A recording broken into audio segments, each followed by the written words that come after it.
Bonjour, je m'appelle Roxane Julien-Friolet et je suis muséologue au site historique maritime de la Pointe-au-Père. C'est avec beaucoup de plaisir que je vous présente aujourd'hui les coulisses de travail de conservation préventive réalisé par l'équipe du musée. L'hiver dernier, nous avons débuté un travail sur de tout nouveaux artefacts provenant de l'Impressive Island. Tout d'abord, qu'est-ce que la conservation préventive? Ce sont les gestes que l'on pose afin de ralentir la dégradation naturelle et même empêcher les dommages accidentels des objets. Mais avant toute manipulation sur ce type d'artefact et éviter le contact avec le plomb, le port de gants est essentiel. La première étape est bien sûr d'établir un constat sur l'état des vitraux.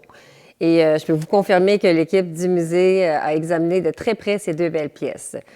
Toutefois, les vitraux ont séjourné plus de 80 ans dans l'eau salée du Saint-Laurent, donc ils sont devenus très fragiles. Nous avons remarqué que les profilés de plomb qui retiennent les sections de verre s'effritent, donc les fragments de verre se détachent facilement et certains d'entre eux ont une décoloration avancée. Nous plaçons les vitraux sur des panneaux de polypropylène de marque Coroplast car ils sont ultra résistants et recyclables.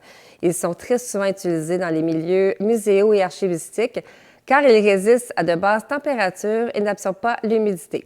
De plus, leur composition chimique inerte n'interagit pas avec celle des vitraux.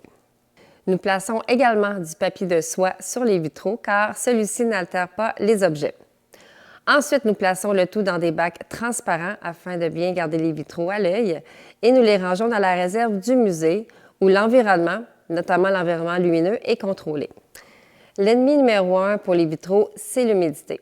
Donc, nous avons placé dans les bacs des sacs de gel de silice qui absorbent l'humidité et empêchent la corrosion des métaux. Le gel de silice, bien, on en retrouve un peu partout, comme par exemple dans les boîtes à chaussures et même dans les colis que vous recevez par la poste. L'avantage du gel de silice, c'est qu'il absorbe l'humidité et lorsqu'il atteint son maximum, on peut les réutiliser en les faisant chauffer à nouveau. Grâce à ces gestes simples mais essentiels, nous avons sécurisé ces objets uniques en attendant leur transit vers l'Institut canadien de conservation où ils retrouveront une nouvelle vie.